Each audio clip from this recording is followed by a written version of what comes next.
Okay, here we go. Another StreamYard event.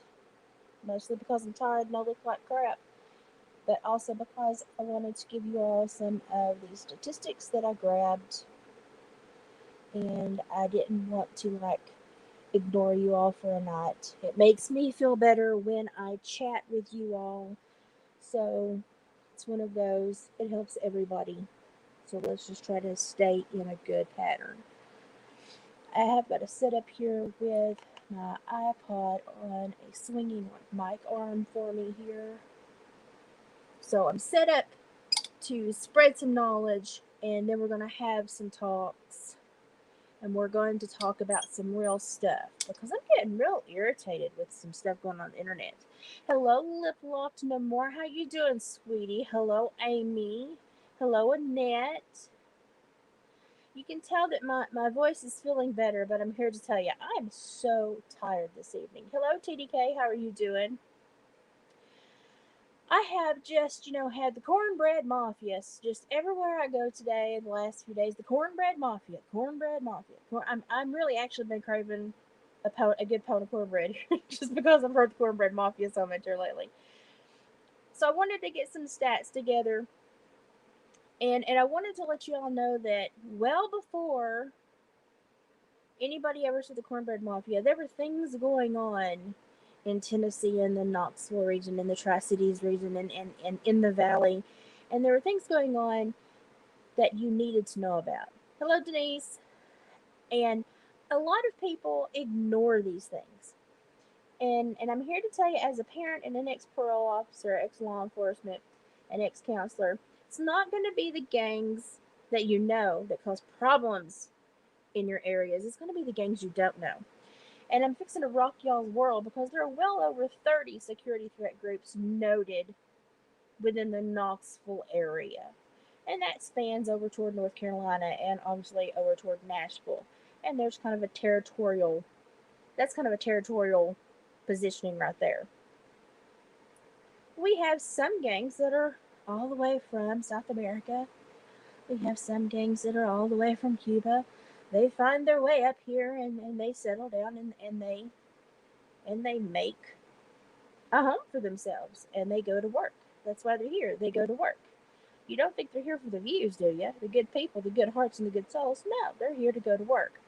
And they're here to work because people in these small rural areas, if you don't live on the backcountry roads and you're not somebody that's been there for a long time, which if you've noticed in the country, the land's changing, it's changing hands.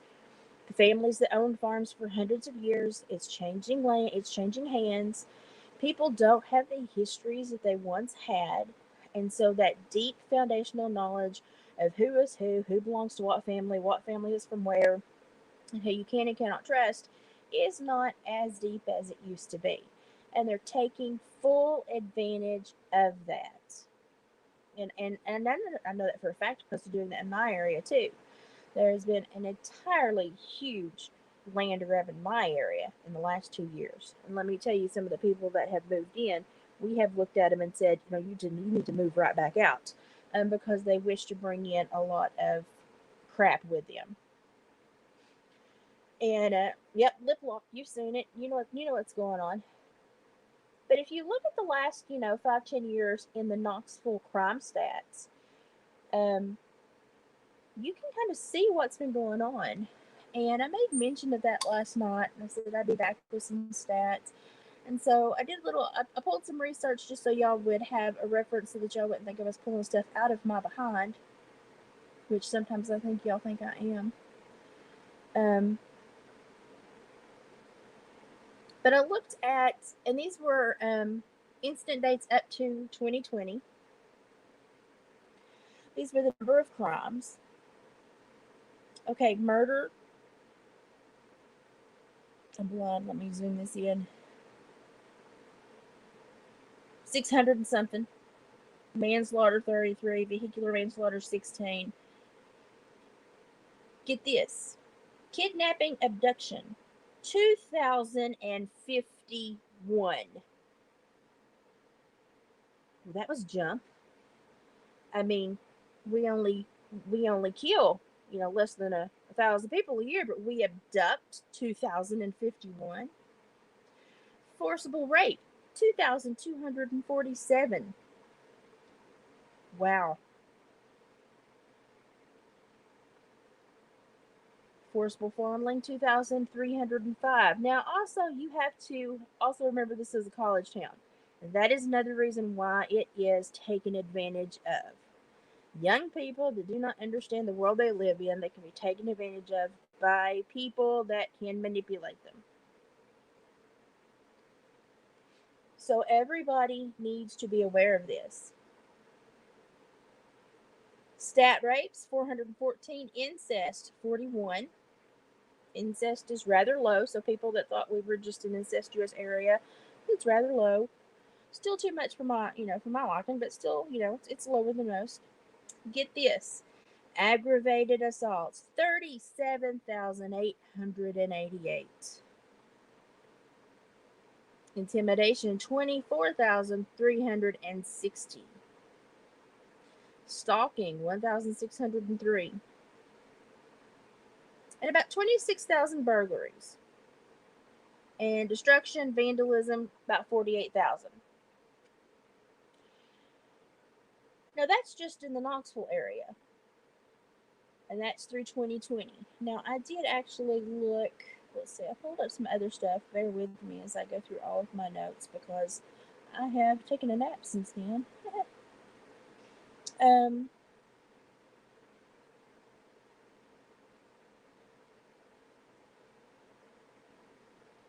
In 2016, violent crimes were at like 896.1. And in 2019, they actually lowered to 667. So you can see in the 2020, they have kaboomed. So what is the big difference? What's the biggest difference? Because right now, the crime rate in Knoxville is 92.8% higher than most U.S. cities, and that is from citydata.com. So what's going on? What's the change? What are we seeing? There are 677 registered sex offenders living in Knoxville as of November 16th, 2021. That is a ratio of 275 to 1. But still, what we're seeing is violent crimes, or we're seeing abductions. We're not seeing as much sexual assault as we're seeing trafficking or kidnapping. So that kind of tells us, hey, it's not the sex offender population that's doing a lot of this. What's going on? Violent crime for the U.S. average in 2019 was 205.8. The average in Knoxville in 2019 was 389.8. So we were over 180, over 180% of the U.S. average. Wow. And we normally are well over the U.S. average. I've told you this is a trafficking hub of the area. Now here's where things start to get really, really interesting. In 2020, homicide rates increased by 72% in Knox County, Tennessee. Now this is from, I believe, Channel 8. Yes, Channel 8, WVLT Channel 8. And it says deaths across Knoxville and Anderson counties increased more than 11% in 2020 from 2019, while homicides rose nearly 71% in both counties combined.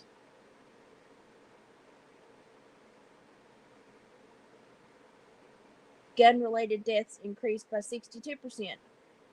Suicides increased by 14%. Now, we know that the pandemic has had an issue on emotional and mental well-being. We understand that. But why are we starting to see all these new gun-related issues in an area that has such respect for guns? We hardly ever see gun-related crimes. And if you do, Bubba and John Boy will tell you exactly what happened and why they shot somebody. It's not like it's an unanswered drive-by. Normally, it's something where you get the whole story.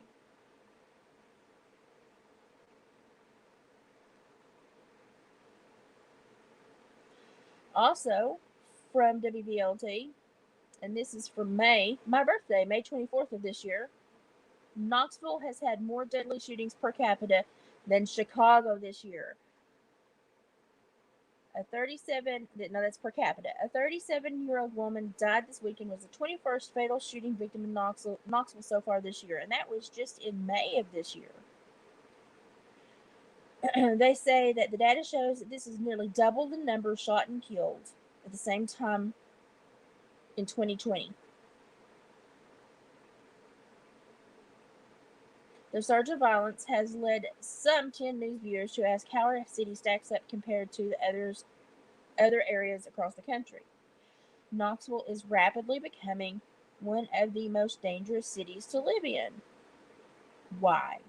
Well, it's in an excellent trafficking place. It's in an excellent corridor. You can get to so many hidey holes in 10 minutes that it's hard for cops to find you. There's so many back roads and so many different ways to get to places where you cannot be found. There's so many places across state lines where then they have to call the next state to keep in pursuit of you. It's just a handy dandy area. And on top of that, if you get out in the middle of nowhere where it's farmland back on the mountain roads, unless you come across somebody, and you can drive a backcountry road for 10-15 minutes and never pass another car if you know the right roads to go on. So you're not going to have a lot of eyes on you if you know which roads to drive and how to take them and what time of the day. And that's why these people send people in to scout these areas, live in these areas, and start to get to know these areas and get to know the avenues that are the safest outlets for crime to take place and for their syndicate to come in and take advantage of these areas. Is anybody surprised about how the numbers that I'm telling you about Knoxville? And I'll have you know that every county that touches Knoxville has also seen a raise in violent crime. Not to the level of Knoxville, but they've seen it. They've seen it bump up. Let's see. Just this year, 5 students of Austin East Magnet High School died due to gun violence. Community leaders, activists, and officials have taken action to prevent future gun violence. I love how they want to say it's gun violence, it's gun violence, it's gun violence. Like, I mean, if a combine was to go out and pick, 500 acres of corn, that was the combine that did that. It wasn't the driver. It just cracks me up how they put that. They always word it that way. Knoxville's population as of 2021 was 188,085. And it is climbing. It is climbing dramatically. It is the 3rd largest city in Tennessee, behind Nashville and Memphis. And it is the 135th largest city in the United States. And it is currently growing at a rate of 0.13% annually. And its population has increased by 5.15% since the most recent census. So I wonder how much is going to be have grown since the last census, y'all. How much do you think it's going to have grown since the last census? I bet you we're going to see a huge boost. We'll either see nothing at all or a huge boost. It depends on if those nighttime flights that have been landed in Tennessee and other states are going to be accredited to the census. How many of y'all know what I'm talking about?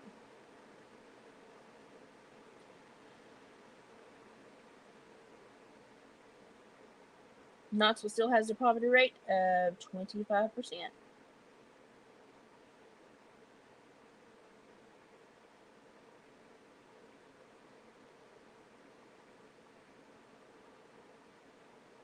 Oh, TDK says no explain. Okay, so a lot of the unaccompanied minors that have come across the border have been ushered into what they call federal custody but they end up going onto planes that have gone to random states, and normally the random states are red states, and they're funneling these unaccompanied minors, and in some instances large numbers of adults, onto planes and buses and sending them into red states. My governor, Mr. Lee, who I really don't like very much most days. Some days I like him, and some days I'm like, oh, I just need to kick you in the behind, Mr. Lee. Um, he actually called the president out and said, stop sending loads and loads of people to random areas because our youth state homes can't accept them. We don't have the population of workers to take care of them. We do not have the capability and to have a census this heavy in our youth placement programs like Taft and places like that. And they just keep sending them. But the thing is, they send them with no background. So once they get there, they're yours, and you have to take care of them. It's like dropping a bag of kittens on the road, and whoever picks them up, that's who has to take care of them. So what the crap? And it's not just happening in Tennessee; it's happening in other states as well. And it's really overwhelming. It's really overwhelming. Some of the services that we have for children. Annette, absolutely. I love it because like there are things I can't say, but if you say them in the comments, they can't like tag me for it. Annette, nailed it. Nailed it. We are, when you build a sandcastle,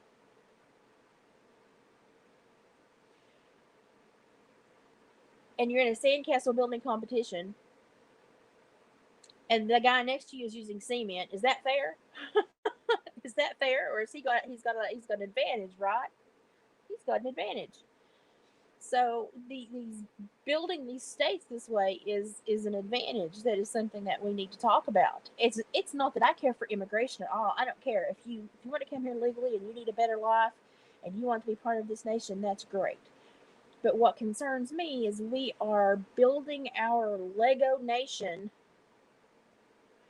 and we're putting in Legos that have no idea what our nation is comprised of, how it was created, what our Constitution stands for. They don't know anything about our laws. They don't know anything about our our background, our patriotism, our views on many, many, many of the cultural topics that could create conflict. We just throw them in there and hope that it doesn't turn into a bloodbath. Why are we doing this? Why are we putting so many people in America that have no knowledge of America? Well, gee, if you fill America with the people that have no knowledge of America, you can turn America into whatever you want it to be. It's like if you get plain biscuit dough, you can turn that puppy into 50,000 things. But if you get garlic or chive biscuit dough or garlic and chive pizza crust, you're screwed because you only got two or three things you can do. If you get plain biscuit dough, you can make that puppy into whatever you want it to be. America is being made into whatever somebody wants it to be. So we got to figure out what's going on. Why is this happening? Where's the conspiracy coming from? It's not just a theory, it's happening. These people are showing up. Y'all could say, oh, you're crazy if it weren't for the multitude of stories on the news about planes and busloads of people coming in and just being thrown out for states that are ill equipped to handle them to have to take them in. It's it's atrocious to see what's happening in America. But you want to know something? When you feel a country with people that do not know what the country stands for, then you make the country very, very, very malleable, which means it's Play-Doh in someone's hands. So what are they wanting us to become?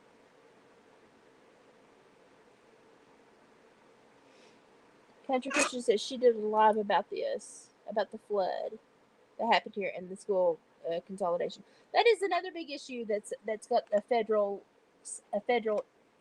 it's kind of a hinky thing behind it.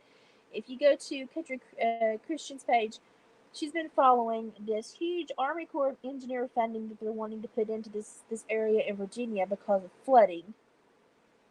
And they've done this. This is something that in their history they've done a couple of times, and it's kind of like it's a repetitive thing, and the benefactors seem to be a consistent. It's always done in a consistent manner. It's just something interesting. If you want to go look in that, start following that story, I would say go do it. There's something hinky going on up there with the Army Corps of Engineers.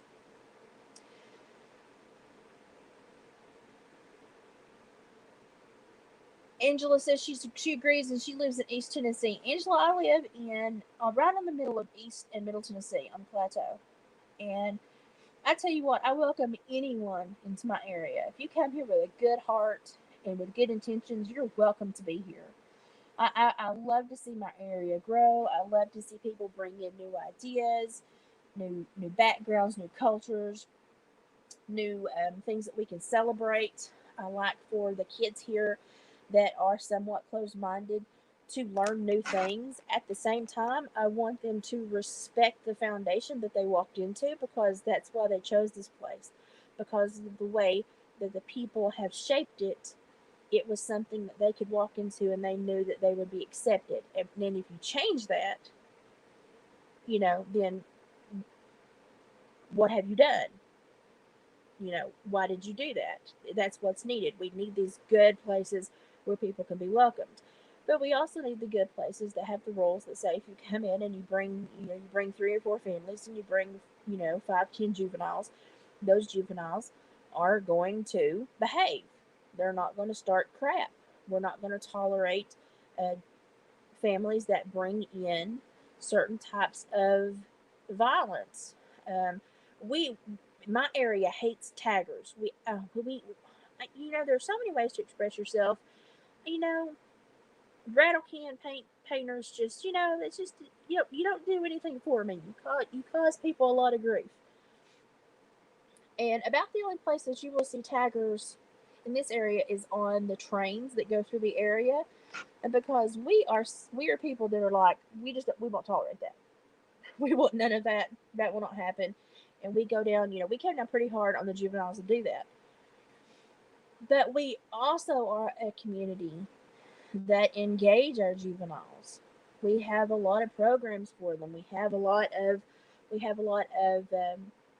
programs where we have generational, conglomerates, where we have 3 or 4 generations of people that come together to do things, whether it's um, farm work, molasses, sorghum making. Some farms actually allow people to help with the harvest, and that gets 2 and 3 and 4 generations together. And so we love bringing people in and seeing 3 and 4 generations work side by side and learn from each other. That is just something that cannot be replaced in any other way. We have a very healthy um, Mexican and Chinese representation here. We love our families that have moved here. That they have blessed us. They have brought in commerce. They have brought in businesses. They have brought in a lot of love and laughter. But we also get a lot of foster kids that are kicked out from areas where they've caused a lot of damage, and they go, let's send them to these smaller areas where they can get into less problems. Well, guess what started happening? All they did was bring their drama to the smaller counties, and these kids that don't know any better gravitate to that behavior because they don't understand what it means. They don't understand what the gang signs mean. They don't understand what the vernacular where you're dropping the C's, you're dropping the B's, or you're dropping the certain consonants out of respect or disdain for another gang affiliation. They don't understand what all that means. And so they start this behavior, and then they really think they're becoming somebody, how 13 to 17-year young man thinks he's a bandy rooster anyway. He walks around like he's got a real purpose on this earth, when really he just hasn't even found his footing. But they would bring that year, and we would have such an issue. And it took our parents going to all the school board meetings going, listen, we love to help, We love to help, and we hate these kids are going, but we are not the place for these kids. These kids have enough issues, and we went to foster board meetings and everything. These kids have enough issues where they need to be in specialized placements. Sending them here is just spreading the poison. And finally, they did decide that the kids, because of behavior and because of transgressions at schools and because of violent outbursts, that they decided they did need to be in a facility, a state home. And it's sad for the kids, but communities have to take those steps to protect themselves. Otherwise, you start seeing the groups of juveniles that hang out, start to tag places, start to build bonds, start to bring in some of that mentality that is glorified from certain cultures that are shared on TV. And now these cultures are being funneled straight through our nation. And if I could adopt them all, bring them in and raise them and put them to work and change their heart, mind, and soul, I would take them everyone in. But I can't. It's impossible. It's an impossibility. We're being bum rushed as a nation. So we need to start thinking of creative ways to incorporate these people, but to let them know that we're glad to have you, but the soil you're standing on is sacred to us. Just as if we came to your area and asked to become part of your area, your nation, we would say, hey, the soil we're standing on is your sacred sacred soul. How can we fit into your community gracefully, genuinely, respectfully, and become part of your area? That's what I would think. That's what I think how normal people would kind of process that. And we're not seeing that. So what we see is busloads coming in, um, the welfare system overwhelmed, the homeless shelters overwhelmed, um, and then you start seeing issues in the juvenile population, and then you start seeing skyrocketing violent offenses. And oddly enough, in Knoxville, Tennessee, the most skyrocketing violent offense you see is child trafficking. But it's not the cornbread mafia. It's the gangs you don't know because they fly under the radar because they're too smart to let you know who they're incorporated with.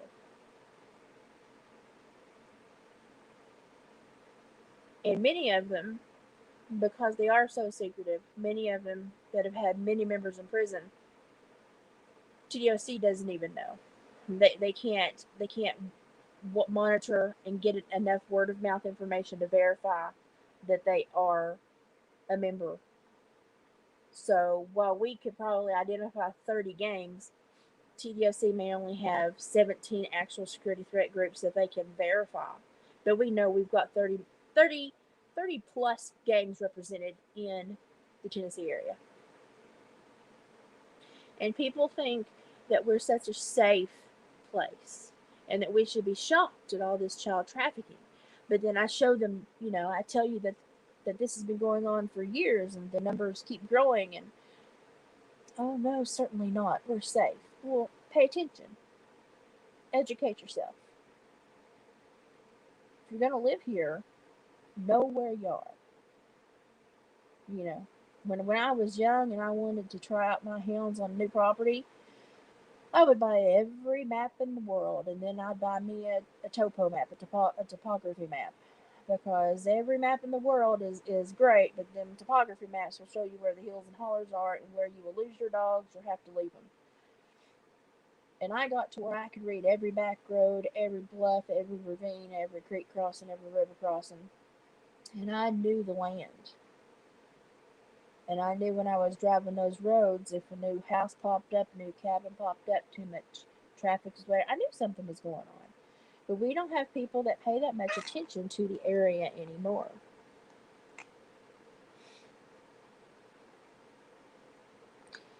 Angela says, please look up the mafia. Okay, to the Hawkins County, Morristown. I will.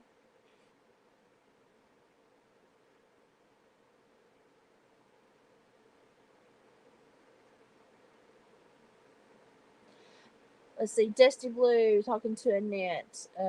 Helped found a green thumb garden here in Brooklyn.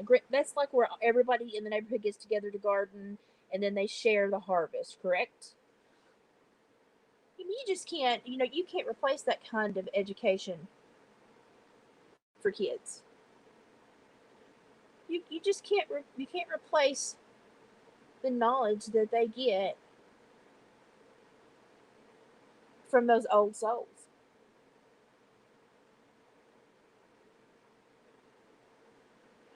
I have been in jobs where we've had to hide pregnant girlfriends of gang leaders because they did not want their child killed by a rival gang. So they would put their young pregnant females, they would put them into state's custody because they knew that they had violated the law by getting a juvenile pregnant. They would disappear, and then we would have the job of protecting that person because we knew that there were 3 to 4 rival gangs that would want to kill that person because the baby that they were carrying was considered royalty for that gang. I have been put in I have been put in that place before by these stupid people. And that was one of my first introductions into the big world. And uh, and that young lady, bless her heart, was absolutely mind blown as to what she'd gotten herself into. And she said I was very much manipulated, very much taken advantage of, and very much picked when I was very young, primed, and groomed for this. And here I am. Chicken Head Mafia, and it's 20 years of meth conspiracy. Let's see.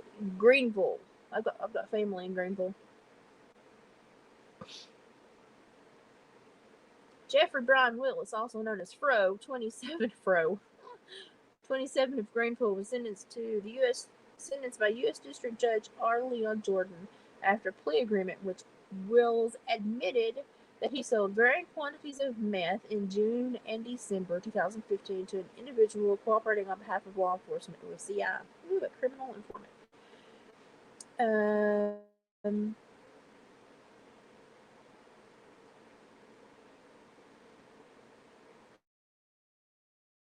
HM stands for the Chicken Head Mafia.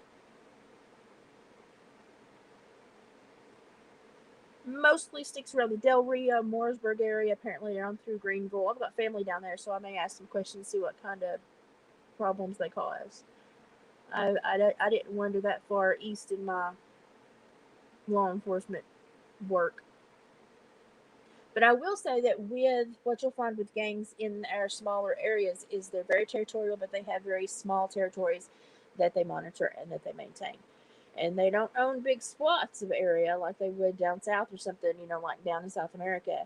But they have very small, very um,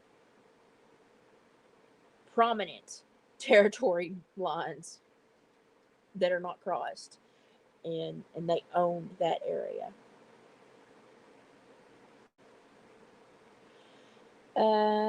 Could possibly be. It looks like. I mean, it's just spitting distance from the area. It's just spitting distance from the Summer Wells area, so it could be.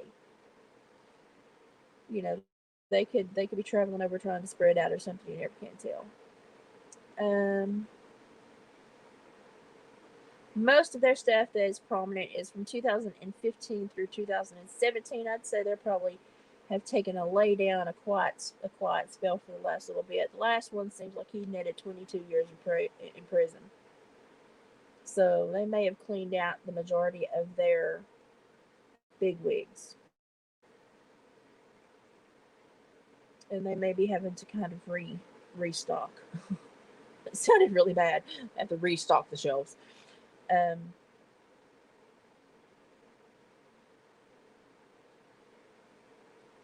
I will say it's kind of hard to take them serious with some of the names they call themselves, but these people are very dangerous. I had a meth offender one time. We were doing home visits, and it was I was a new officer, and they said that they were going to transfer him to my caseload, and I was like, that's fine.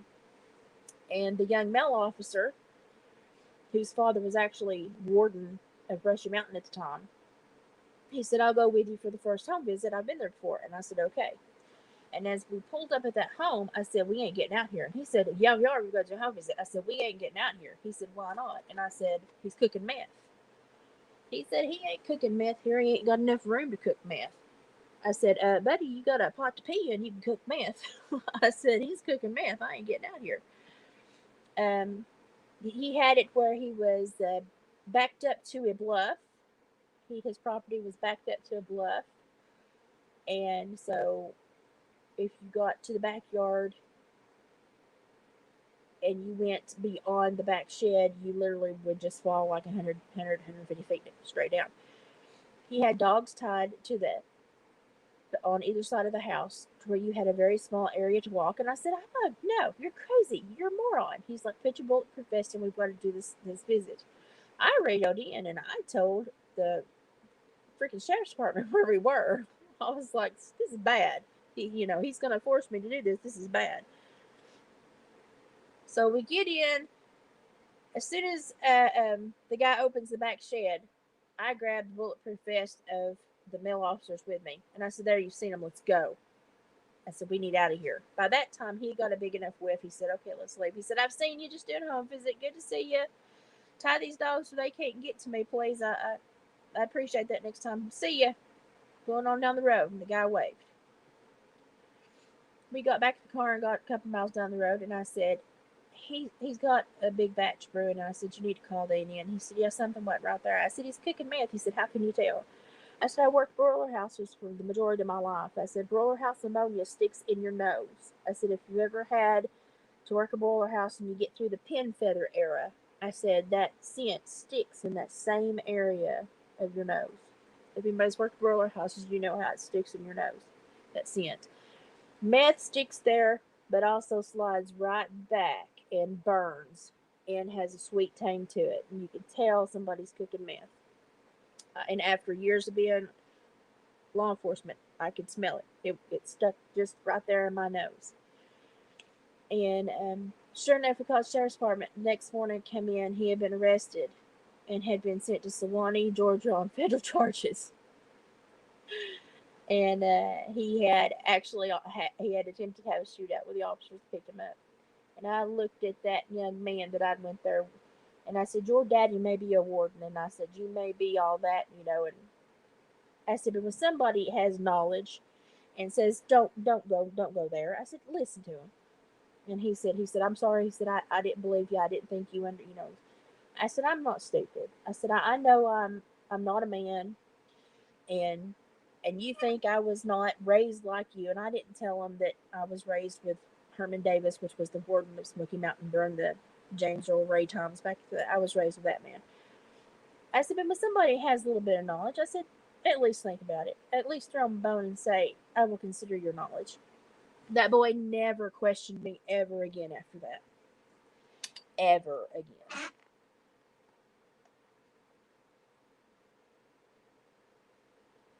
Government, Dusty Blue says government's too involved in the drug trade. Yep, Gary Webb saying, yep, the Dark Alliance. Have you ever noticed how these things that are found out just kind of die? Like the stories come up and then they just kind of die and go away. Just die and go away. We never really get the last line of the story, do we? We don't know what's going on.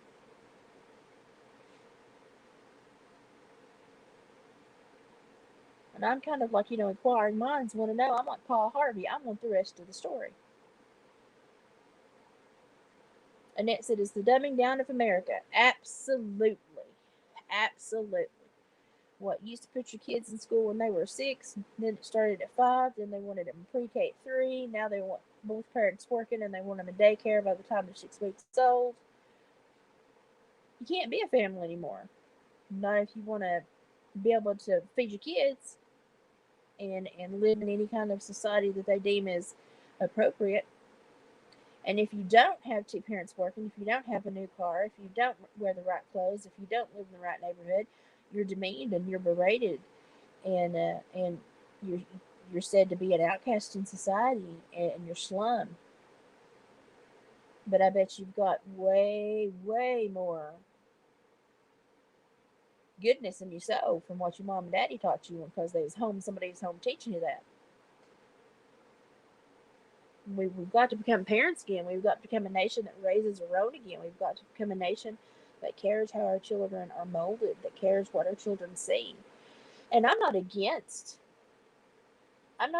people having lives where they express themselves and be who they need to be. I simply want a buffer so that children are not put as a target. Like, did anybody see that video made where that person said it was, very obviously transgender, said this is for the children. I'm sorry, you're an adult dressed up. Obviously, you're trans, and you're telling me that this is for my child. Buddy, that's 3 strikes. You're out. I mean, what? Who? Why did he wake up that morning and think he could make a video telling parents, "Excuse me, pause. I need to tell your child something, so you need to leave me alone and give the phone to your child so that I may extend this to the child." Now, did he say anything that was super harmful? No. He was basically saying, if you see somebody that looks like me, be nice to them. But hey, you know what? You know what the better message is? Be good to everyone unless they give you a reason not to be good to them. But these days, what we're being indoctrinated is to be good to the people that test us the most, that contradict us the most, that challenge our lifestyles and our beliefs the most. And there's a place for that conversation, and there's a place and a time and a need for that communication and dialogue. But it's not that we should roll over and say, absolutely, here's my child, please raise him for me. No, that's where parents should stand up and say, hey, you know something? I get it. You have a different lifestyle than me. I can't dictate your lifestyle, but you know something? That child right there, 34 hours of labor it took me to pass that watermelon into the world. And if you think I'm going to hand my phone to you when I put 34 hours of hard labor into bringing this little thing into the world, you got another thing coming. So if you want to have that conversation with my child, you wait until he turns 18. And then you can attempt to have that conversation. But by the time he's 18, he's going to look at you and say, I respect the way you live your life. That's not the way I want to live mine. Please leave me alone. You can't say that even anymore now, though, because you're racist or you're bigot or you're xenophobic. The only lifestyle you're allowed to have anymore is an alternative lifestyle.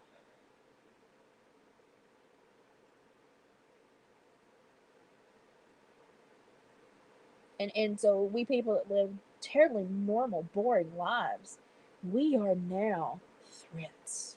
We are now domestic terrorists because we grow beans. We grow beans and we harvest hay and we eat venison in the winter, and we don't like when school boards tell us what we're supposed to do with our kids.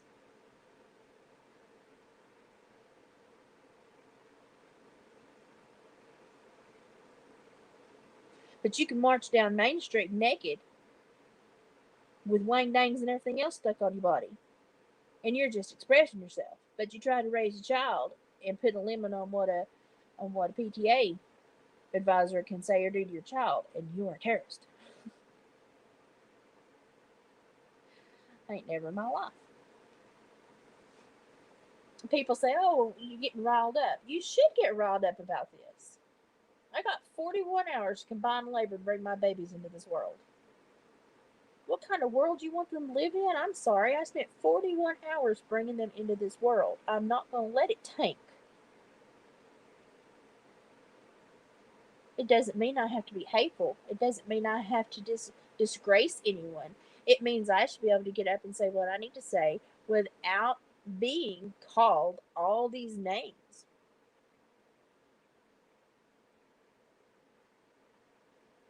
Dusty Blue says the government developed the World Wide Web, then gave it to the people, and they have, yeah, basically, it's mind control. It is dumbing you down, mind control, trying to um, create a homogenous viewpoint about the entire human population. Now, 10 years ago, homogenous would have been a dirty word. But now they really want us to see humanity as just, you know, it's fluid gender. It's just, it's one homogenous, fluid clump of people.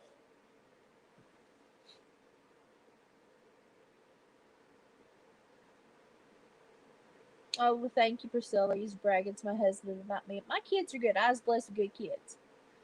Now, it didn't mean that they didn't try my soul and vex me on some days.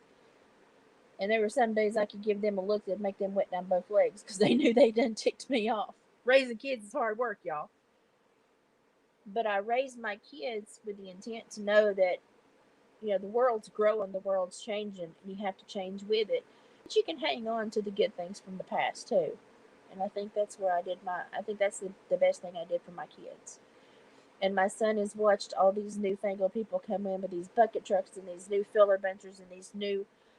But I will tell you that the most people that hire him, they hire him to see a skilled tradesman do a craft that is no longer really part of life anymore. And they pay him to see that skilled craftsman at work. And then after he gets down out of that tree and they look at him and they go, "You're just 23?" They message me or they call me and they go, "My God, your young man is amazing." And I'm like, "Yep." And then I remind him 34 hours later, he better be fantastic.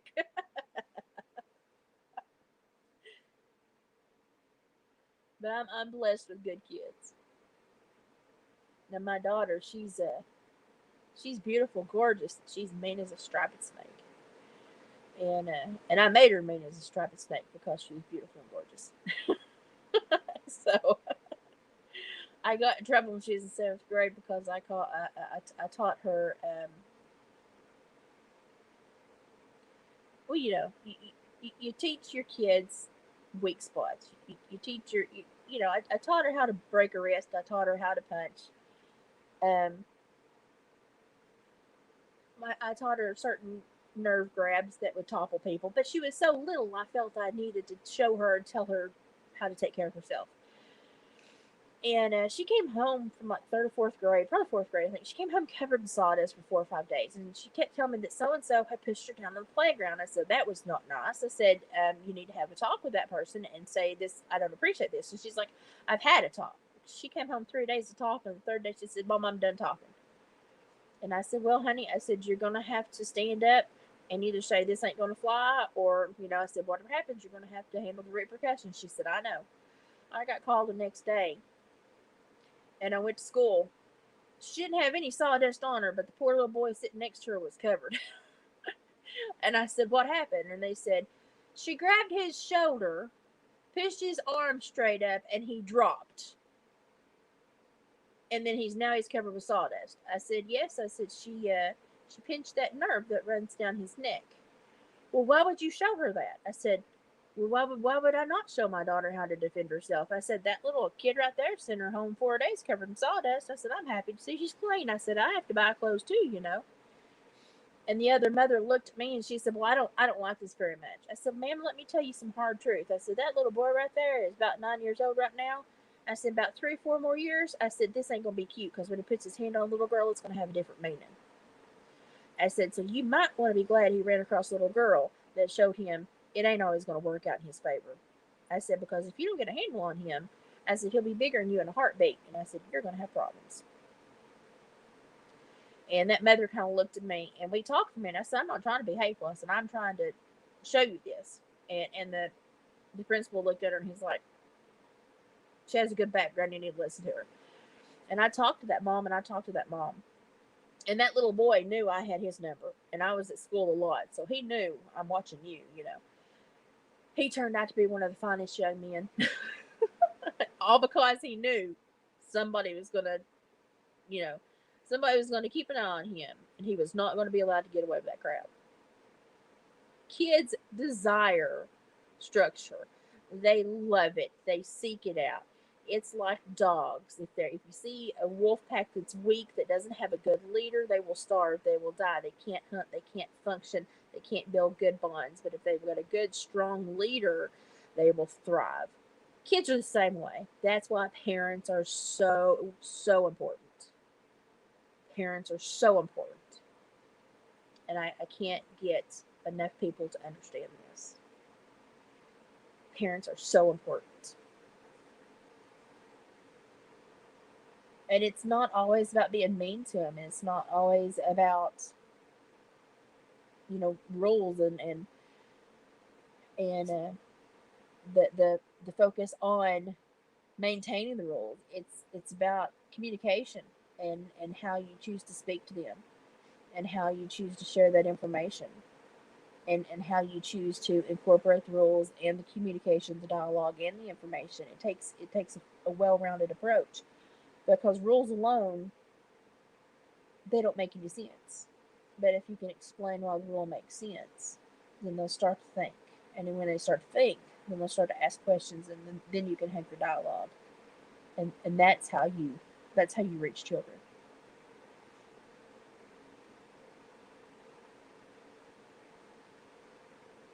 Schedules are great. Schedules are awesome for kids. They need that. They need that structure, because they don't their little bodies don't do it on their own.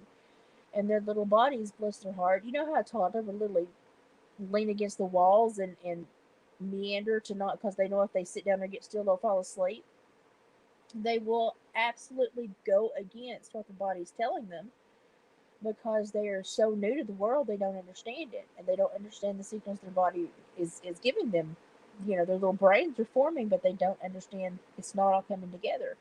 And so it is that schedule, that repetition, and that safety that helps them, grow, along with that attachment and and and and contact and love, that creates a safe place where their brain can grow, function, make all these, because it's their brain is making just new roads, new synapses, new roads and discoveries and information every day. And if you're not putting them into a structured pattern so that you have specific time for activities and play, and their brains are not developing correctly. And so that's why structure is so important. Structure is important so that you have open times for exploration and learning. But they have time to rest, because their body and their brain has to recoup, and parents do too. And that structure helps in all those ways. Diet's a big thing too. Diet's huge, especially because most of the poultry and beef that we eat today have so many new antibiotics and crap blown into it. That's why girls' periods are starting earlier and earlier, because there's so much hormones and chemicals in the meats that are processed these days. I mean, it's amazing. It's absolutely amazing. And then when you figure these things out, the government goes, "Shh, don't tell anybody." And I'm like, really? We think we should tell everybody. Million Mouses, and it's funny as heck when little sister knocks out a boy protecting big sister, and his dad gets mad and wants to fight me. I told him to teach respect for the ladies next time. Hey, you know something? There are times you have to take a stand. And I told my kids, if he gets to a place where you have to defend yourself, you defend yourself. But you make sure when you go before the judge or you go before a board, you can clearly tell them how you had to defend yourself. But I would not let my kids play softball or t-ball. You want to know why? Because I saw too many parents trying to fight in the goddamn bleachers. I'm not going to be around crap like that. I would take my kids to rodeos. I take my kids to saddle club shows. I take kids to hunting seminars, fishing seminars, the Rocky Mountain Elk Convention, the National Wild Turkey Federation. But I wouldn't take them to those stupid sporting events because those stupid sporting events have it's all it is turned into like it reminded me of like the stud and yearling sales at Shelbyville when the walking horses would go through and they'd be bid on, and if they didn't get enough of a good price, somebody would insult somebody, and next thing you know, the cops is there, and there's people fighting over the price of a horse. And now we've got people in bleachers because their son threw a ball through a pitch, and he'd been pitching for 3 hours because they had 2 games that day, and it hit the batter who had a helmet on. And who knows that when he stands in the batter's box that there are going to be balls flinging at him at 70 miles an hour. I mean, duh. And he got hit. He got clipped. Well, it must have been on purpose. And so now we must brawl in the bleachers. I'm sorry. I'm sorry. And you're doing this so that you can get them a college scholarship. Meanwhile, you're acting like a Neanderthal. It does not compute for me. So I put my kids where the older generation acted like people that were respectful.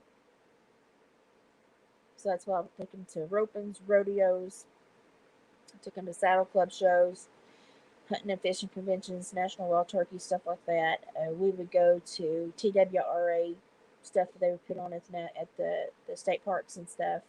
So my kids were learning, but they were learning from a wise generation, and it wasn't a who's better, who's best, who's worth more, and it was just I'm learning. I'm learning about where I live from people that live here too, and I'm seeing respect because my kids just a couple of times would go to a basketball game with friends, and they'd come home and be like, "You're plumb crazy, Mom." They're like, "We saw 50-year-old people in the bleachers about to throw down," and I was like, "That's why I don't go to basketball games. That's why I don't get hyped up about." It's great that kids get scholarships. It's great that they get these educations, but what's the cost? What's the cost if you as a parent have to act like a flipping chimpanzee throwing leaves and poop in the jungle, to get your child noticed? What's the cost? There's a cost there. There's a cost there because your child has never seen you do anything but protect them, show them off, put them on a pedestal. Well, what happens when you're no longer there to do that? And they've got that scholarship and they move 200, 400,000 miles away, and they have to provide that emotional fixation on their own, and they don't know how because they've never had to fill their own hot air balloon. Their ego has always been puffed by you. What happens to kids then? That's when we start having problems with kids that are college age because they've been so like kept in this little, I don't know, protected womb by their parents, and then they're forced out into the real world, and we've got young adults that are still 12 years old mentally that need to call their mama to complete their college paperwork. Do you not know your date of birth? Do you not know your social security number? Do you not know these things that you should know them?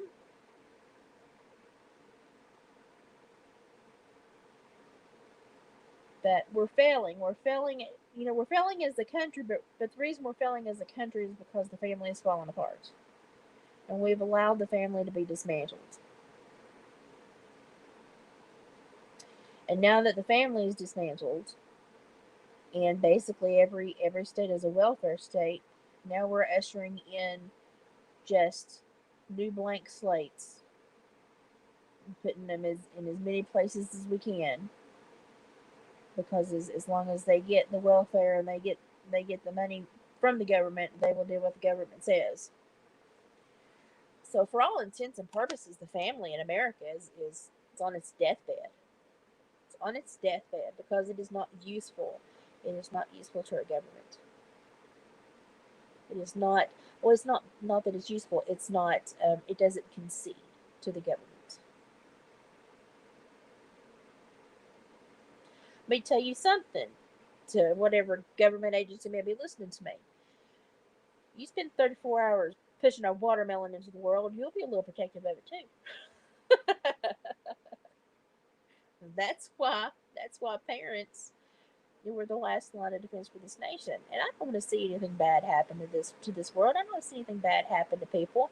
I don't even want to see anything bad happen to the people that are being brought here that have no idea what's going on and have no idea why they're being funneled and no idea why they're being pushed here, there, and yonder. Everyone's being used in this scenario. Everyone's being used. Emotional deprivation. That's great insight right there. Everyone's being used, but we're not all equal. We're not all equal, and that's the big thing in America: equality. Everyone here is supposed to be an American citizen with all the same rights, and we're all being used, but we're certainly not all seen equal right now, and that's a problem. It's a big problem. And I sit here wondering what's going to happen in Kenosha because I watched the trial. That was the most. You know something? When a state prosecutor picks up a gun and points it at a jury, somebody needs to come up and take that gun from him and just hit him in the head with a butt. Just stock smack him and go, listen, learn how to handle a weapon. We don't care if it is empty. You don't point a gun at anybody. Empty, not you act like it's hot. If Alec Baldwin has not taught us anything in the last three or 4 weeks, that prosecutor picked that gun up and pointed it straight at the jury box. That's our educated that's our educated state prosecution teams doing their job. What the crap? That's the best of the best? Well, shit. I mean, that's where we're at. you know? My husband has this saying all the time, and we'll go around and we'll go places together sometimes, and he'll see the new young men in the area, and they'll be doing like they'll be doing like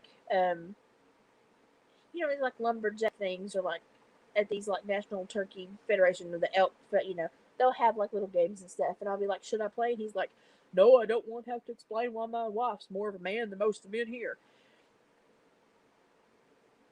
And I have to admit, the way I was raised, I probably am more of a man than most men. But that's another thing that's been we've killed the American man. We've killed the Marlboro man. We've killed the John Waynes, the Clint Eastwoods. They're not allowed. They're too hostile. They're too much to take that And now that we're in a place where we go, hey, wait, we need somebody to step up to the line and maybe protect us a little bit. Well, I'm sorry. They're too busy putting their pantyhose on and their lip gloss and their earrings, and they don't want to smudge their eyeline. Now, I got no problem if somebody wants to live their life like that.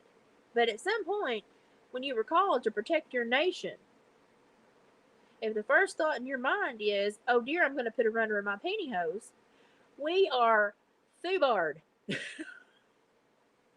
Foobarred.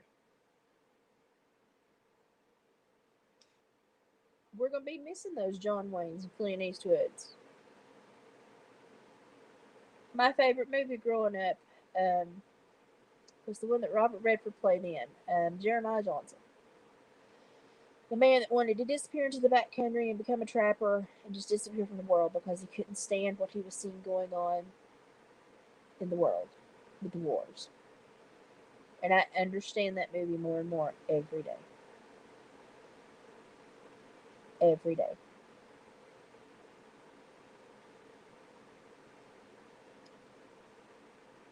Denise, that's it. Yep. I was raised where if I could not work just as much as the boys, then I had to go in and help Mama make dinner. And I hated cooking. I hated cooking pies. I hated anything that had to do with over that freaking hot stove. I did not want to lemon pledge the furniture. I did not want to polish the china. I wanted to be in the middle of the animals, the mud, the mire, the muck, the manure. That's where I wanted to be. And so I learned how to be really useful on a farm to the point where when I was 12, 13, my dad said I was the best farm hand he'd ever had. So I wanted to be handy. And never learned how to do winged eyeliner. But I don't think the cattle really cared. But now we have kids that grow up that have no job. They have no they have nothing that relies on them. Many of them don't even have pets. Many of them don't even have land to tend, a yard to mow, a garden to, they're cultivating nothing but their own desires and their own whims, which that can turn toxic so quickly if the only thing that you are ever, you know, if the only thing that you ever care about and the only thing that you're ever concerned about is you. That is so toxic. I didn't mind doing dishes if I got to stand in the chair next to my grandma and wear her apron. But now I've been a dishwasher. I've never had a dishwasher, so I've been the dishwasher my whole life. So I have a love hate relationship with dishes. I love my dishes because they're memories. I have my granny's dishes and my grandma's dishes and some family dishes that remind me of whoever that had them before me. And so I'm constantly thinking when I'm washing them of where I got them and what that person meant to me. Well, I hate doing dishes. Oh, I hate doing dishes. Now, when I was little, I kept a house like none other. It would not have any dust in it. It was. I was a little OCD, let me tell you, when I had little kids. Now that I'm older, my health is worse. I'm like, I get there. It'll get there eventually. Chill out. I'll sweep it in a minute. Um, Now this last health round, when my house gets dirtier than I like it, it really bothers me mentally. So I've started to have to get back up and get back into my cleaning routine. But I don't know if I'll get it caught. I've got a friend that's going to come over and help me get caught up, but it plays with my mind for my house to get very dirty. But it's not my favorite thing to do. It's not my favorite thing to do. I would call my grandpa because my grandpa taught me all the cues for the draft horses, the Belgians and stuff. And you had two named Red Blondie, and I would call them up to the fence, and I would climb to the top of the fence, and I would jump on the back, and I would just lay I would just wedge myself into the big fat cracks down their back, and I would just lay and look up at the sky and just kind of doze as they meander through the pasture picking grass because they knew I was up there, so they were, they just walk around and eat. They were gentle giants. And I would get found every time, and somebody would yank me off of those horses, and I'd get dragged back to the house and put back to chores. And I was like, man, doggone it. And if I could disappear to the back pond and go fishing, I got in a lot of trouble, but no, I bring home dinner.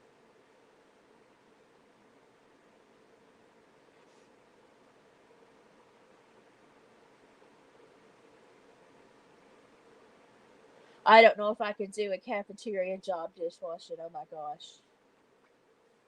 Oh my gosh. I'm glad that you had somebody make it fun because I don't think I could do that.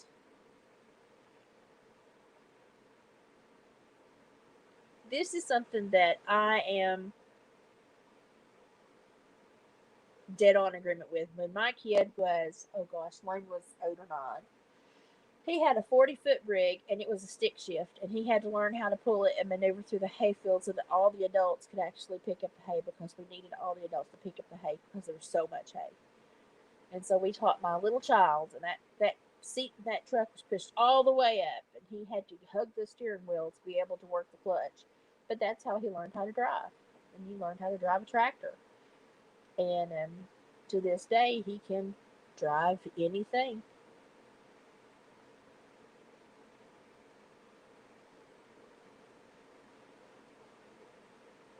Yeah, there is Country Christian. That is Priscilla. Go hit her channel up. Follow her. She's backwoods. She's even more backwoods than me, and she's got a very specific view on what's going on in the Virginia area with this Army Corps of Engineers grant for these school systems. So go subscribe and follow that story. It's an interesting story. So now that we've talked a little bit about sweet, yeah, he was a very helpful young little boy. Now my little girl, she rode horses since she was little tiny. I mean, if she could reach that stirrup, she would somehow finagle her way up on that animal. We had an old quarter horse we named Greenie. We had her in the cross tie one day when we were working a couple of other younger mounts. And I told Haley, I said, you can brush Greenie, because that horse didn't care. She was basically asleep at the cross ties. She was used to kids. She was like a lesson horse. I said, you can brush Granny and play with Granny. I said, but stay right here while we work these two rank younger horses. And I said, we'll be back in a minute. And we was just in the round pen, 25, 30 foot away. And got back to the barn, couldn't find her. And I thought, where was she supposed to be, brushing or cleaning out a stall? Looked, and she had climbed up on that gray flea-bitten mare's back, had put her legs over her shoulders and put her head on her butt and was hanging under her butt, sound asleep. Sound asleep. I had to wake her up. I said, Haley, you're going to fall off. She goes, I didn't mean to fall asleep. I said, I know. I done this myself when I was little. But we had a big old pile of manure, and every time she got in trouble, she had to move that pile of manure. She may be a tiny frame little thing, but now she's got quite a bit of muscle on her. Because she was a trowel some days, and she had to move that manure a lot.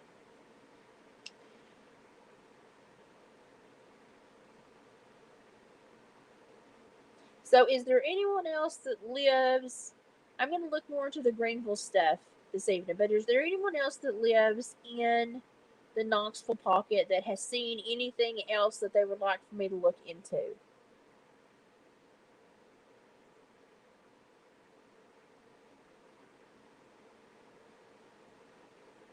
And while I know that there are 30 plus active games, um, it's okay to talk about some that have been, that throw their name out there, but most I don't want to mention. Because there are some that if you are out in mixed company and say it and someone hears you, you're gonna be marked. And so if I don't tell you something like that, there's a reason for it. But I will look more into the Greenville one.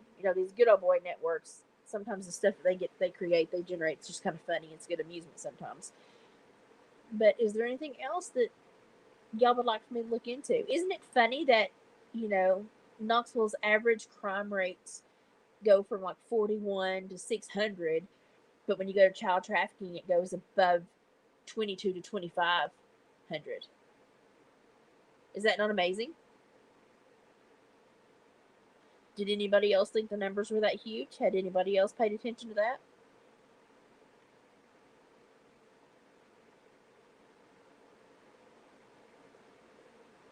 What I may do as I feel good over the next few days is start to follow the corridor and show you the actual corridor with the child trafficking numbers in certain areas and how they're super large in certain areas and super small in others. And you can actually see the corridor that it follows. And this is something that you all could do as well. You can go on any states.gov page and follow the crime stats. It's very easy. You can look up any county and or look up any generalized area in a state. It's super easy to do. It's just time consuming. I don't care to do it if I feel good, because half the time I have to be still and sit still anyway, because I'm just trying to get more and more energy the last few days. My energy is trying to come back, but I just have to rest a lot. So if I'm sitting still, I might as well do it. But I want to show you how the corridor shows itself with the numbers, with the crime stats, and how parents and just regular people need to pay attention to this, especially families looking to move, especially families with young children looking to move. Pay attention. I know that local sheriffs, local police, and local governments do not do justice to sounding off on these numbers the way they should. They should have billboards saying, we have this many child traffic cases this year. Let's reduce it by half next year. But we don't see any of that. No, we don't. So we parents and we concerned citizens, we have to do this ourselves. So over the next couple of days, that's what I'm going to try to get together and show you all, so that you can actually see the active corridor where it runs, because it is an active corridor, and it's very much. If I can make a map somehow to show you with the numbers, I will. We'll just see how creative and how much energy I have. Also, I have added stuff to the Etsy store. The Etsy store is Hillbilly Heart Decor. There is a link under one of my last videos, or it's in a community post as well. I've added, I don't know, 6 or 7 items so far. I've added Million Mile. I've added a couple of uh, photography digital files that you may find useful. And I have to wait for my husband to bring the rest of the fur in so that I can hang them up and take pictures, or for a prettier day where I can take pictures outside, because those coyote, which someone so lovingly told me I called them Cody's the other day, which it did. It sounded like I said Cody. But the coyote hides, I like to display them outside against the old barn lumber. It shows the color really pretty, but it's just been so icky here the last few days. It's just not been. It has just not been photography weather. The Etsy store is Hillbilly Heart Decor, and it is my husband's Etsy store. So it is my husband's art. If I sit down, like, I've got a bobcat wreath that I made. It's got a bobcat crown tanned on a grapevine wreath with some flowers. If I make something and I'm like, here, you can put that on there, he'll say, okay, we'll put it on the store. But it's his store. It's for his fur items. And I did put a couple of the photography files that Million Mile was interested in. I think I put the dog one on there. If you want to just do one purchase and see how it does, because it's the first time I will have done the digital file. And it should work perfectly from the way that I read about it and studied it. It should work perfectly. But of course, if there is a problem, all you've got to do is yell at me and I will make it right. So the Etsy store is Hillbilly Heart Decor. And if you're squeamish, it may not be the place for you. It is very much based on my Cherokee Native influence, my husband's love for fur trapping, and our love of respecting the animals that we harvest, and um, sharing the beautiful items that we can make from them. But that a lot of people take the coyote, the yote. I'm going to be saying coyote. A lot of people take the yote hides, and there are people that actually make quilts out of them. And I do not have a sewing machine where I can actually. Well, my oldest one might hack it, but I would probably kill it in the process. I've thought about attempting to do one of those, but I do not have the hand power to hand sew, because it would take thimbles and a needle the size of. No, it's just too much to ask. Um, but the people that make those, they like to buy our hides because they're well priced for, and they're large hides. We have very large yotes in this area.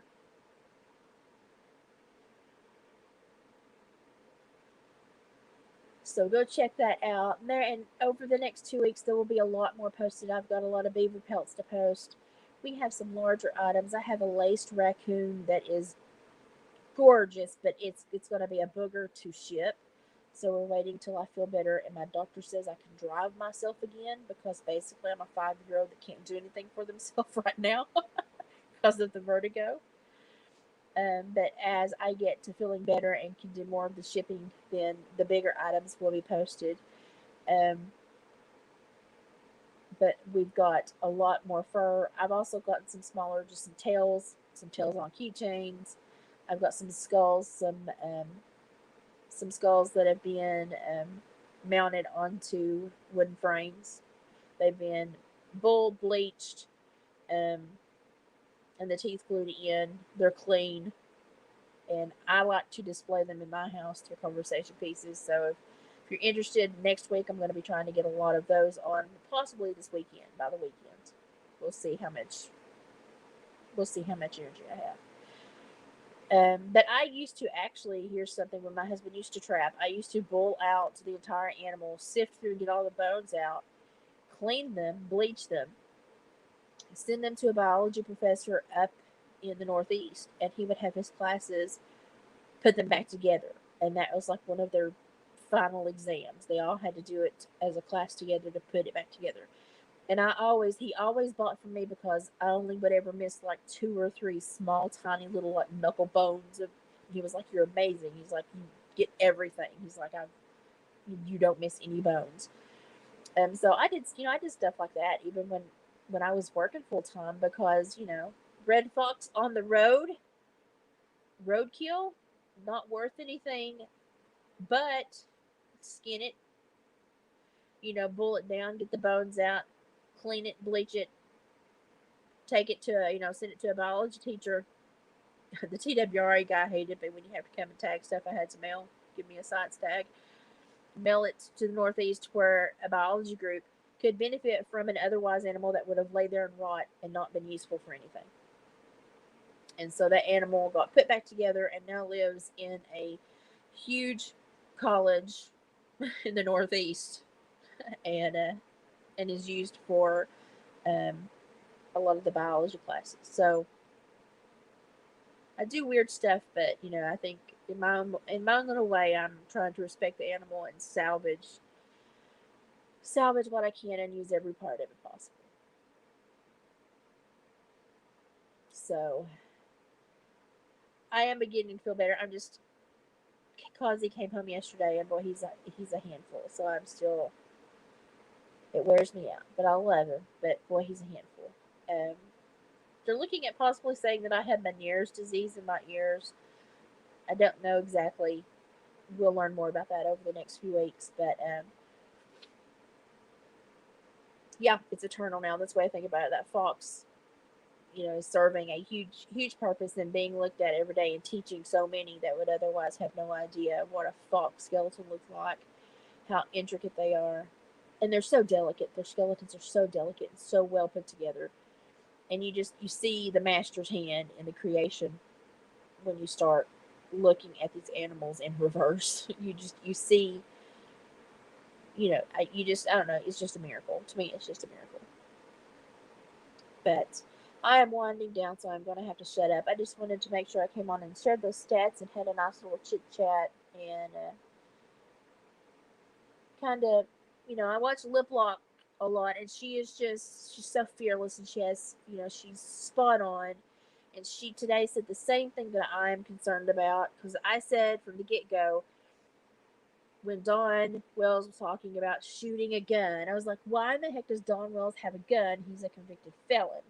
And then someone said, oh, it's a muzzle loader, so he can have it. Well, several years ago, when the muzzle loaders went to the disc format, the ATF and all the judges at the Pro Board basically said, nope, we don't want you to have any gun. You can have a recurve bow, not a compound, and you cannot, or you can have a recurve bow and a compound, but you cannot have a crossbow with a trigger pull.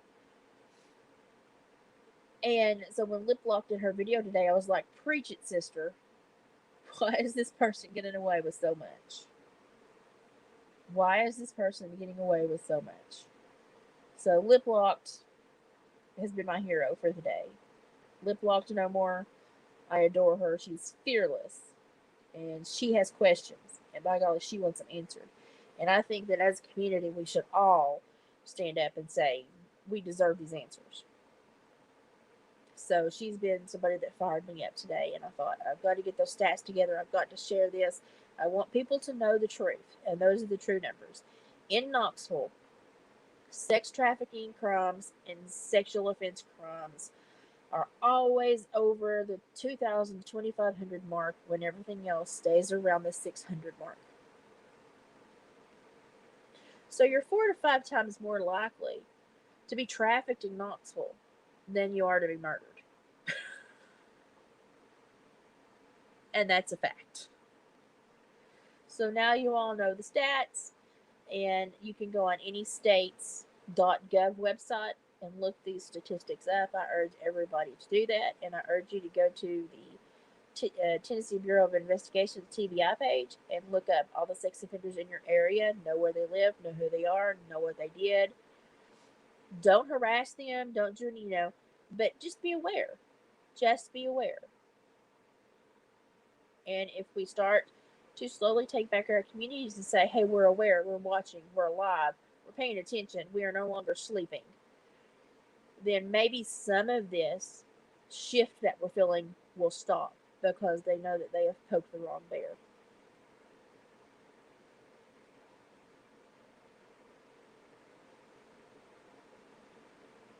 Those backwood roads are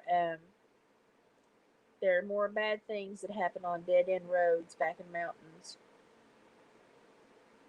than people would care to know.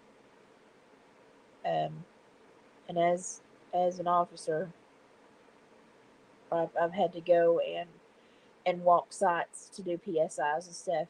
And you would think, oh, in the spring this would be a great place to bring your family to picnic, not knowing someone was gunned down there 6 months ago.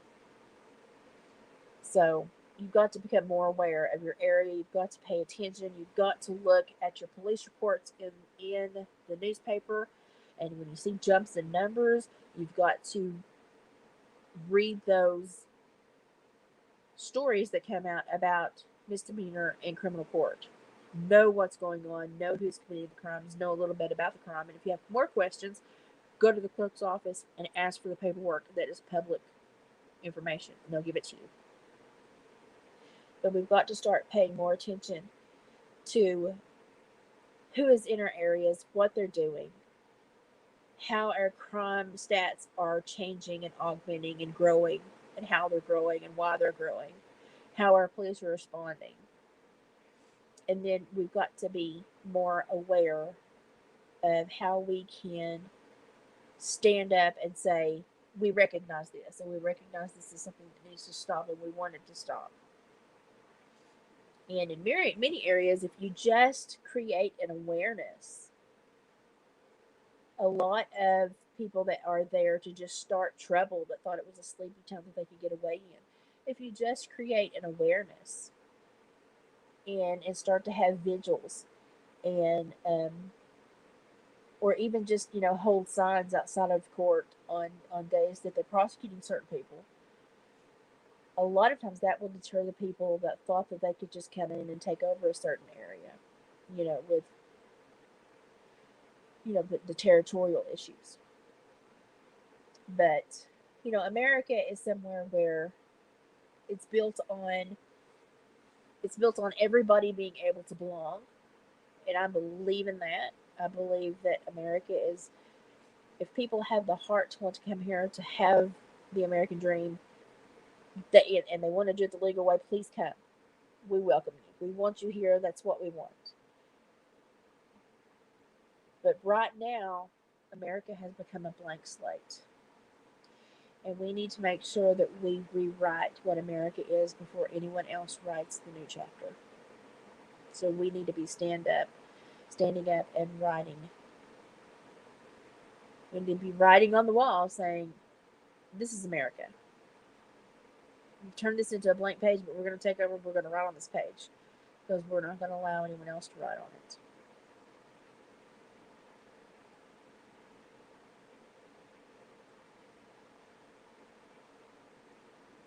Yep, they're be saying there's going to be a what is it? The government's been warning to either a media outage or an electric outage or something like that. So everybody be aware of that. Got a kerosene heater, load up on some kerosene. If you don't, learn how to make those 72-hour candles out of Crisco, generic Crisco. Those suckers will make some heat. If you got a wood stove, stock up on some extra, put an extra brick or two of wood up. Have a feeling it's going to get worse before it gets better. But I do know that we have people that will see this through, that love this land. And if we just keep reminding people of what America is, what it's supposed to be, if we keep role modeling what we want it to be, I think we can get it back. I think we can curve it back to where America is once again that place where you're welcome. As long as you come here legally, you're welcome. And we want to shine as an example of a melting pot because it's beautiful. The communities that it creates are beautiful and colorful. The cultures that join together are beautiful. But we certainly cannot maintain America by losing everything, losing our identity, and becoming a blank slate.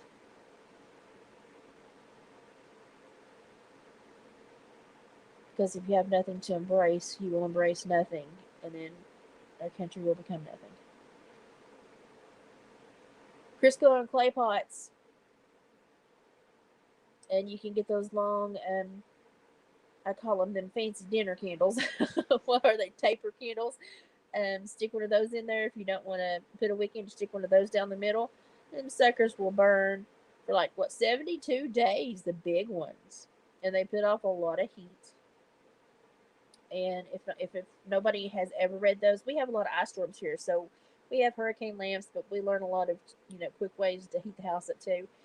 And those candles that you can make out of Crisco, the generic Crisco, those candles are amazing. So if you've never heard about those generic Crisco candles or those emergency 72-day candles, please go and YouTube now and learn how to make those because they will be a lifesaver.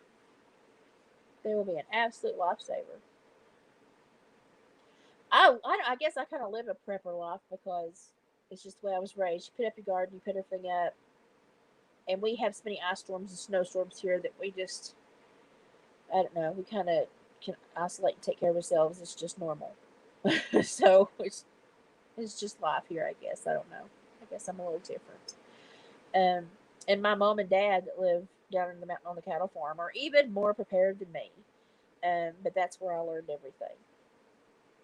So in a pinch, if it's going to get super bad, they live at such a lower elevation, we can't lock up and go down there. And it may snow 6 inches, 7 inches, a foot up here, but it may not even do a dusting down there. That's how much elevation the change is in the half-hour drive there. It's amazing. So, okay, well, I'm going to shut up. I've shared my stats. I've spoke my piece. I've preached a little bit. I'm going to get down off my soapbox, and I'm going to rest for a little while. But I appreciate your time. Time is something you can't get back, and I appreciate everybody that donates their time to sit with me and listen to what I have to say. And I want to get back to where my lives where I feel well enough to sit up and you can see me and interact because I think you enjoy those more. But this has been terribly helpful since I've been so puny. This has been because I would much rather you stare at that little picture of me than what I actually look right now. I mean, I'm scary right now. Let's not even lie. I'm scary right now. I have been so tired today from taking care of Kazi, but it feels good to have him home and to be able to be up and doing these things. So everybody, I'm gonna start making the gnome dolls next week and the wood burnt Christmas ornaments. If you want a specific, they're little tiny, about the size of the top of a mason jar, kiln dried wood rounds, and they will have a little grass string through the hole in them. If you want something burnt, like your initial or something, and it's small enough to fit about the size of the top of a mason jar, if you want to buy one, and you want something specific on there, you can email me. Email me like a picture or an example of what you want, and we can do a private sale so that Etsy and everybody doesn't have to be bothered. You can Facebook pay me, or you can PayPal me. Um, but I know a lot of people like to have personalized stuff, and I like to do stuff like that. And I also have the little tiny honey spoons. Those little tiny honey spoons. I'm going to wood burn a couple of those, and I use those little things for measuring out spices and for whisking stuff, and I use those little honey spoons for everything. I find them that they're just so handy, and I probably have 20 in my kitchen. I bought like 3 or 4 more bags, and I'm going to burn some of them and put little cute things on them. So if you're interested in anything like that, email me. We'll talk about it. I'm going to post some of it on Etsy, but I'm going to make the little gnomes and stuff. And lots of times I would just rather, if somebody wants it personal, I would just rather handle it private, because it's just easier that way, especially for personalizations and stuff.